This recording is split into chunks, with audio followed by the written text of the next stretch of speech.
Bonjour, Hugo Monticone. Bonjour. Où est-ce que vous êtes en ce moment?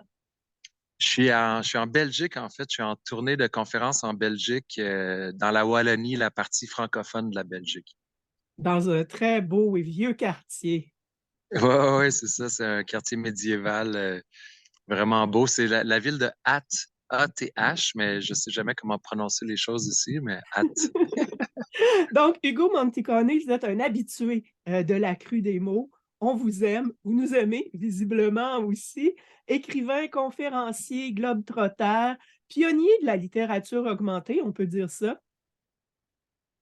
Oui, effectivement. En fait, j'ai toujours une démarche à travers les voyages. Moi, c'est vraiment à travers les récits de voyage que je veux partager mon expérience. Donc, j'ai toujours essayé d'explorer des nouveaux médiums pour faire en sorte que les gens se sentent en voyage avec moi. Donc, à travers l'écriture, le numérique, j'essaie des expositions aussi. Donc, j'essaie des nouveaux médiums pour que le lecteur ou les gens se sentent immergés dans le voyage avec moi.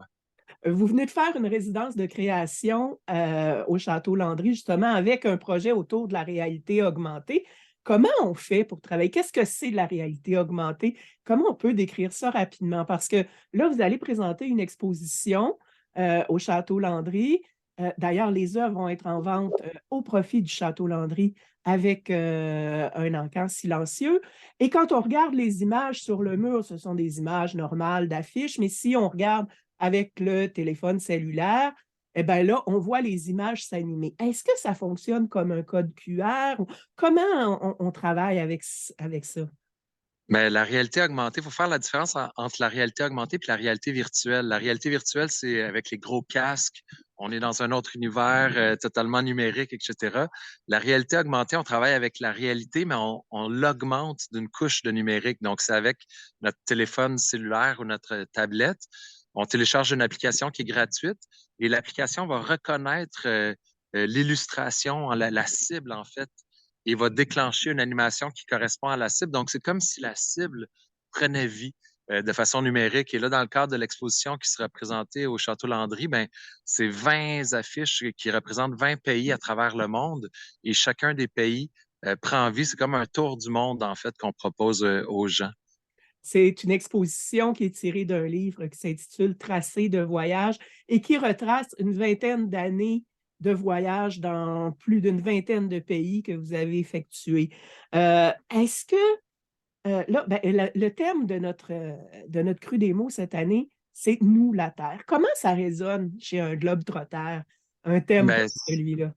c'est parfait comme thème, en fait, parce que c'est ce que j'ai appris, moi, à travers les voyages, c'est que même si on se retrouve à l'autre bout du monde, dans un village, avec des gens qui ont un mode de vie complètement différent, ben, on est tous humains, on a tous des choses qui nous relient. C'est nous la Terre, c'est nous les habitants de la Terre, puis on est un, en fait. Là, c'est pour ça que toute ma démarche d'essayer d'amener les gens en voyage avec moi, d'aller dans les écoles, beaucoup faire des ateliers, c'est vraiment pour donner aux gens le goût d'aller vers l'autre, d'aller voir les autres à travers le monde.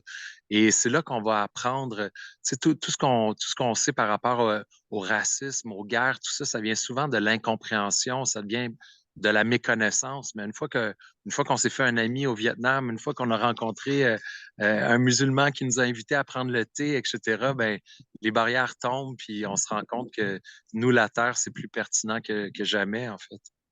Les barrières Mm. tombent, mais on est dans un moment aussi dans notre histoire humaine où on est conscient des conséquences de nos actes sur l'environnement.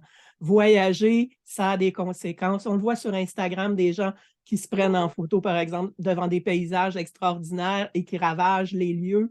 Il y a une responsabilité nouvelle qui vient avec le voyage et avec le fait de rapporter toutes ces magnifiques retombées du voyage.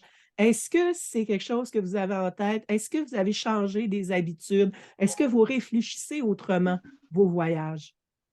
Ben, tout à fait. Tu sais, en fait, c'est pas seulement les voyages, c'est notre mode de vie au complet qu'il faut revisiter.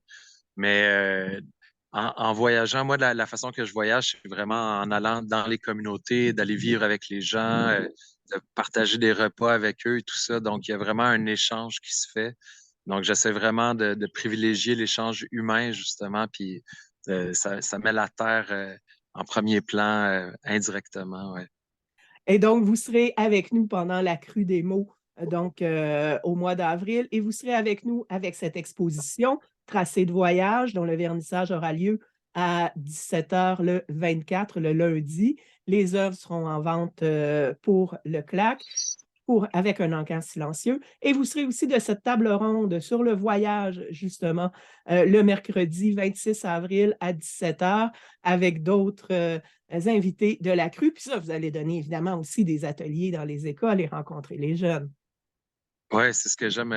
Ben, j'aime toutes ces activités-là. C'est vraiment une grande richesse. J'aime beaucoup rencontrer les jeunes. Puis faut que je dise que présentement, justement, je suis en Belgique là, pour une tournée de conférence, mais ma tournée de conférence se poursuivait jusqu'au mois de mai. Et j'ai vraiment averti les organisateurs ici que fin avril, je devais retourner chez nous spécifiquement pour aller à la Crue des Mots, parce que pour moi, c'est vraiment d'une importance capitale. Mon expérience, mes différents passages à la Crue des Mots, ça m'a apporté vraiment un grand enrichissement. Puis vous parliez justement là, que j'étais en résidence au Château Landry, mais c'est un projet que je fais avec Orbi, qui est une autrice jeunesse que j'ai rencontrée à la Crue des Mots. Donc c'est vraiment la Crue des Mots m'a apporté tellement que je suis content de revenir d'Europe pour y être en fait. Eh bien, bon voyage de retour, Hugo, et bienvenue chez nous à la crue des mots. Merci Merci. beaucoup.